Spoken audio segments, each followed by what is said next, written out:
this YouTuber is in Denzel, so A couple months ago, one of the best who's in journalists on the Denzel right planet, now. who also happens to be a YouTuber, got his house firebombed due to his Inside the investigations house. into a large network of corruption in Australia. I really do mean those words earnestly. Journalism is in such a poor Pirated spot right corruption. now. Modern journalism has about as much respect as the bronies did during the early 2010s. You remember that community of adults that used to jerk off to My Little Pony?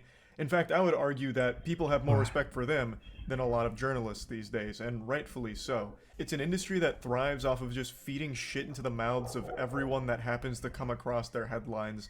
They're either writing meaningless articles, not focusing on anything important, writing blatant lies about shit, or just generating their own controversies to farm rage bait clicks from people just to drive Just traffic for the to their clickbait, site. I I'm guess. sure you're tired of me whining about this one example I'm about to use because I've used it like 20 fucking times now, but I just think it's perfect to encapsulate what I'm talking about. There is an article Kotaku published proudly where it was all about the author mishearing a lyric in a Super Smash Bros. Song and thinking they heard a slur, so they wrote a whole No, article it's hard. attacking Okay. Nintendo for it and demanding an apology and a response.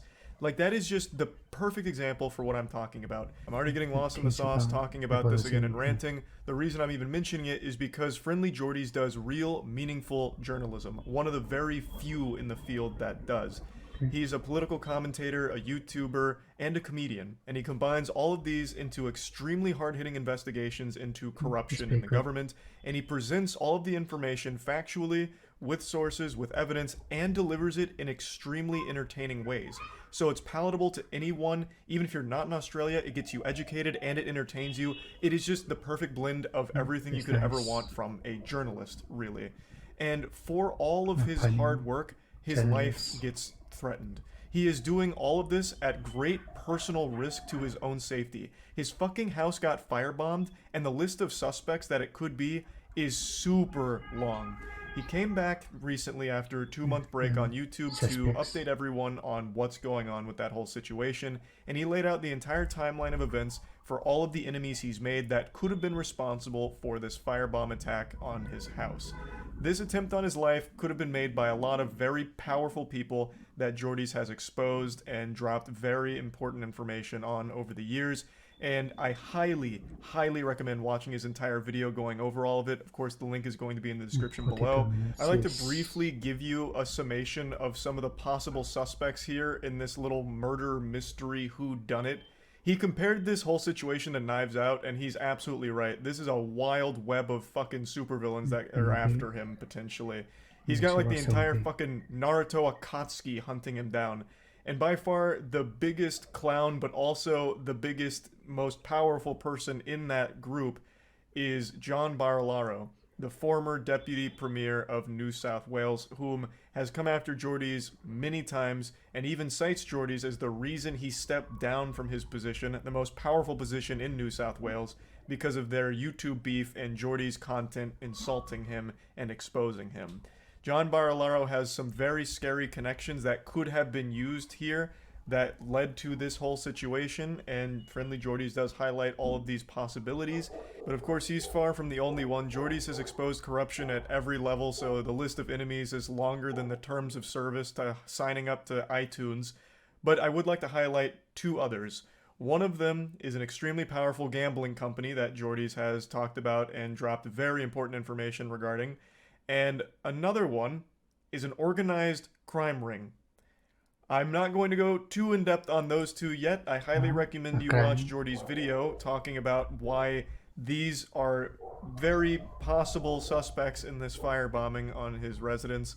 But I would like to It's show you a scary. few clips from the video, mainly ones that are poking fun at John Barilaro, going over the history between the two, and just kind of pointing and laughing at this absolute goober. But it is a very serious situation, and somehow Jordy's has unbreakable, indomitable spirit and will. Because even though his life has been threatened, and keep in mind, that firebombing, it was twice. At first, they firebombed his neighbor thinking it was his house, but when Again they and realized it again. wasn't his house, they came back and fucking firebombed him again. So, his life, very real danger, and he still is making the decision to stay and fight against corruption. There is nothing more admirable or brave Like, he is exactly what journalists should aspire to be. And he still somehow delivers content that is so entertaining and so good. I don't know how he does it without just like chewing on his fucking fingernails in fear every day. Absolute goddamn Australian hero. In what I now know was a premeditated attack, that at best was intended to terrify me and at worst was intended to kill me. I would say it was probably intended to kill you. Like, throwing a firebomb at the house and actually setting the house on fire is less of like an intimidation tactic and more of an attempted murder, I would say. But I feel like in his position, he's got to be very careful with the words he chooses because he's constantly in the crosshairs of every single authority in Australia because he exposes so much corruption. But yeah, this is very much a step above an intimidation tactic. An intimidation tactic is if you had like someone come to your house dressed as a construction worker, but then it was actually a lawyer serving you like a fucking lawsuit. That's an intimidation tactic. This is some like hitman shit. The night that happened, I was supposed to be sleeping here. I didn't even have smoke alarms. So there's a very good chance that if I was, I could have ended up like the content you're watching right now. Fire. But I wasn't here because that week I was performing my live show in Melbourne and I forgot my keys while I was down here. So there, criminals outwitted. It reminds me of that quote. He's if 2 steps ahead. Doing, then the enemy certainly can't anticipate our future actions. So I was sleeping somewhere else that night. That's such a beautiful line too. That's always the cliche on how they beat like an overpowered villain in an anime or some shit who can see in the future. We'll have no plan and we'll wing it. Unpredictability is our best friend. Here, and it is too big of a jump to go from beating a cameraman in public to firebombing a house. That is a big jump, but you're also giving him a lot of credit here with beating a cameraman. This cameraman is fending off this overgrown baby with ease. Like, this is pretty sad for John Barilaro here. He is. It's like that, like an older brother putting their hand on the head of the younger brother as he's throwing punches that are missing, and he's holding like a 30-pound camera on his shoulder. John Barilaro had this palatial, multi-million-dollar estate, the Airbnb, as a side hustle to his other kid, being the leader of a state. This is the dumbest thing you could do, right? Like, especially since the other half of the time, it's not Airbnb, that's where he lives. So we thought, wouldn't it be good if we filmed a video on the history of all the shitty things he's done, but film it at that Airbnb? It's probably gathered, or haven't because you're that dumb. I'm filming at your estate, and I want you to be the first to know that I didn't both get guest houses. Oh, Stooge, we tracked the video. It's coming from inside. I don't know if that's true or not, but that's such a fucking flex. This guy actually sounds unbelievably stupid. Like, legitimately, observably stupid. I am believing 100% that his feelings got hurt because Friendly Jordy's made fun of him, and he probably cried. Like, he actually probably did cry and then resigned. That's crazy. They came on his pillows. Yeah, maybe. I mean, again, I wasn't there to watch him have sex and pound cheeks at John Barilaro's Airbnb or anything. I'm just gonna take his word for it. And even if he didn't, he planted the seed of doubt in his head forever now. The guy that makes fun of him also fucked in his beds. So either way, that's a W. John was demanding the police conduct a bug sweep of the property. Something that would cost the taxpayers $10. And a black light, Despite please. the fact We need to know if he actually fucked to here. stay at the property. Just imagine how stupid and entitled it is to be deputy premier and lease one of your primary residences out to anyone. I never considered doing this before, but say a property developer wants a favor, they could very easily get material to blackmail you. Hey, I want to pop in here real quick once again to drive home the absolute insanity of this situation. John Barilaro, the most powerful man in New South Wales, was listing his actual primary estate as an Airbnb when he wasn't staying there. That is levels of stupid that not even Saints Row was able to tickle. John Barilaro has the brain of a child still struggling to fit a square into a square hole. I don't know what could have even led to him believing that was a decent idea at all. Like, maybe it's 30, 40 years of eating paint chips and boofing asbestos. Like, I don't know. Like, how he could have thought in his position that listing his actual residency as an Airbnb was smart. As Jordy's does list, there was a lot worse shit that could have come from this. Shit could have been planted in his estate that would have got him in huge legal trouble, blackmail, it could have been bugs. Like, there was so much that could have happened here because he lists it as a fucking Airbnb. Honestly, John's lucky Jordy's was the one to do this because it could have been so much worse. He got off easy by the only thing scandalous happening in his estate was Jordy's slamming ham in his bed. Like, he could have found himself in much, much, much bigger trouble. In another video, I called Barilaro up and attempted to ask him about allegations surrounding him and extramarital affairs. Turns out, John's intimate relationships would eventually come under Oh no! hearing concerning his boss's John. relationships, but that's a story for another day. I didn't know this at the time, but these videos caused John's office to contact the New South Wales Police Force just days after their release, specifically the Counter-Terrorism and Special Tactics Command.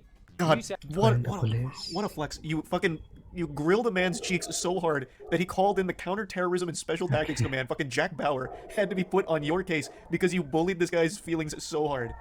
Jesus Christ. Now I think he fucked someone that's not his wife. Now, I mean, I know nothing about him or the case, but now because he called in fucking CTU, the counterterrorism unit, now I think he absolutely cheated on his wife. He went too hard to prove he didn't. Now I feel like he's covering something up. You see, you got it. There's a fine line between like a proper response and an overkill. And when you reach overkill, you're basically already guilty. Oh no, John. The defamation lawyers draft up this absolutely Thanks, Brian schizophrenic Messiah. letter detailing all of John's grievances with the videos I made, including that I called him a greasy little scrotum. He needed That to was clear too the far. record on that one. Let everyone know that's not true. Go behind, they were pretty quiet. unbeknownst Seeing to us, insults there in was writing on a security legal document is investigating us crazy. on behalf of a guy that we exposed and made fun of. Oh no. So we've been served, and what they gave us, in my honest opinion, is another whiny crock of shit. That was. Does he not actually have to? filled with- So he's been sued a million fucking times. Does he actually ever have to even defend himself, or does it get thrown out pretty quickly? Because this man has collected more lawsuits than I have Pokemon cards at this point, from the feelings he's hurt. Yeah, he's had to defend a few times. Okay, because like I've seen the sheer number of them, and it is overwhelming. But I also know quite a few of them get thrown out. Like even in the description of this one is being thrown out. So I was just wondering if he ever even had to actually go defend himself, or if they eventually just drop it. Then on the 4th of June 2021, my producer Christo was walking back from uni. Oh, He's already I know planning this on one. meeting our lawyer Mark that day, so he had the document. Yeah, this was a big clip when it came out. They're giving away evidence to try to run away with it. Yeah? What's happening? They're just fighting him. Run off with evidence. Okay? Who are you doing this? You're out with... Jesus Christ.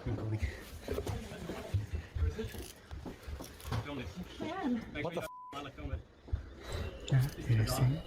This is not Australia. Christo was arrested by the Terror Police, specifically the Fixated Persons Unit, charged with 4 counts of stalking and intimidation. So we're now facing criminal charges and a defamation suit. The guy looks like he got... Well, I mean, in defense of John Barilaro, he literally did kind of get cucked by extension. Because this fucking idiot put his personal residence up as an Airbnb, so friendly Geordies went and had sex there. Like, his estate got cucked. So of course he's going to be sad forever.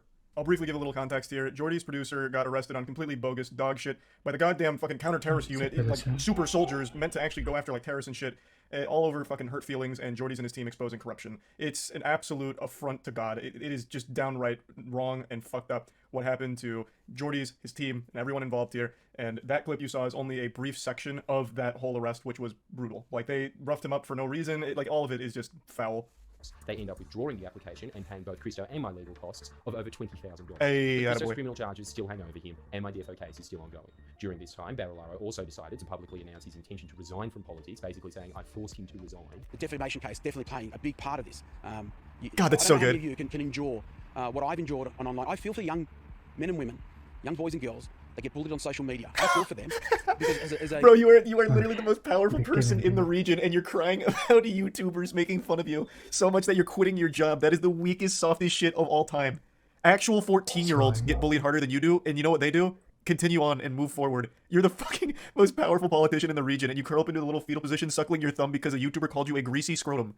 That is wild. That is fucking wild. Holy shit. You know what? I actually don't even think it's the mean words that Geordie says against him. I really think when Geordie's fucked at his house because this stupid idiot put his Airbnb or his actual home up for the Airbnb, I think that's what broke him.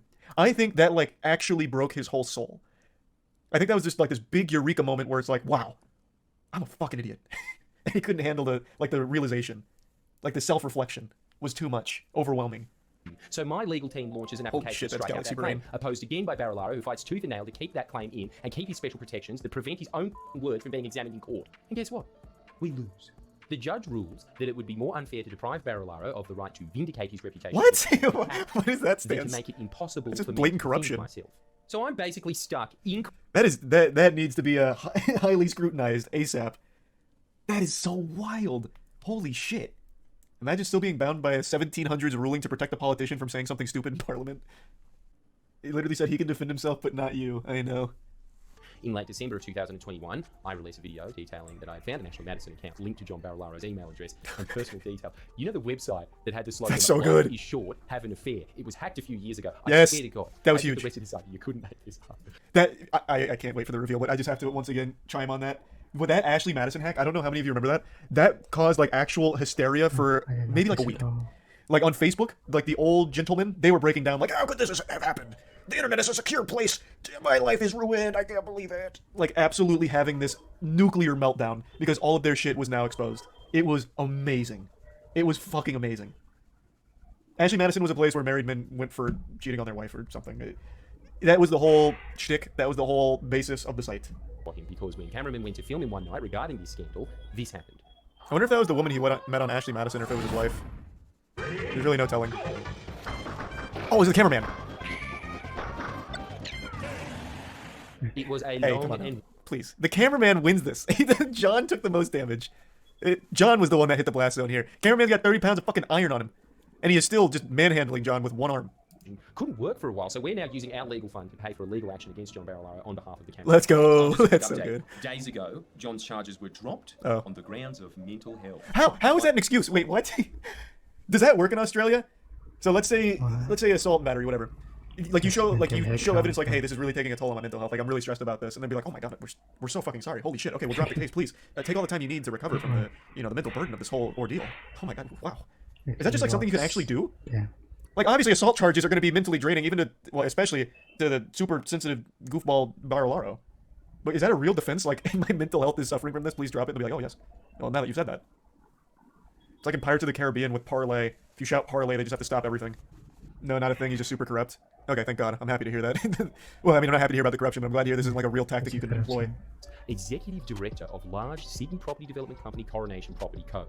In August last year, we released an investigation into this developer, which detailed never-before-published links between them and one of the most violent crime organisations in all of Australian history, the Almudene crime family, who are in no way suspects in the firebombing. No, not them. I'm sure they all have very credible alibis. Wow, that's we terrifying. That Andy DeHaas, that our former enough for Clubs New South Wales to bring a private prosecution against Troy and I.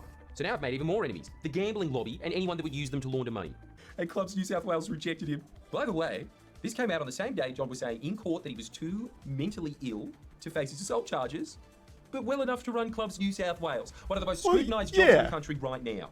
Well, the thing is, like, assault charges are a scary thing. That's like a mental ewy. Like, that's yucky. Like, that doesn't make me feel good. But being in charge of a massive gambling company, that's a yippee kind of feeling. Like, that's two very different sides of, like, the mental spectrum here. So I can totally understand him not wanting to go to court to face the assault charges. That is very stressful. This is pleasure. This is fun. So I get it. I get it, John. To have me thrown in jail, the 7th richest man in Australia threatening to sue me, numerous other property developers and dodgy bears. I have a longer enemies list than Richard Nixon, so despite having my suspicions, I'm still not completely sure as to who done it. But enough of listing enemies, it's now time for my friends list. First of all, sorry to my neighbours and landlord, and future apology to whoever finds my corpse. It's going to be messy. I'm not going down without a fight. That's like actually fucking terrifying. Like he's making light of it, but the enemies that he has listed here are actually fucking horrifying. Like I can't believe he's still staying in Australia, honestly. I really can't. So for those that don't remember the situation, I'll quickly let you know. His house got firebombed, but it was actually the second attempt. So they initially firebombed his fucking neighbors, thinking it was his house. And then when they realized it wasn't his house that they fucking firebombed, they came back to try and finish the job. And like he mentioned, the house didn't even have smoke alarms, so like he literally probably would have just died if he was actually home at the time. Because it would have been when he was asleep. And the enemies he's listed here and their connections are very serious. I don't know how he's sitting here and being like okay about it and lucid. What a man's man. The problem as well is people who hear real journalism but don't like the message and reject it. See, like, I don't really subscribe to that belief, because if you look at some of, like, the real journalists that do great work like Jordy's, they are very well received by actual people, not politicians and not the elite. Like, that's how you know it's the sign of, like, good journalism. I never really see pushback when you're met with, like, a real journalist. Recently, there was accidentally in Chan burning the house, and because he don't like them, he's going away to Palm. And because they were not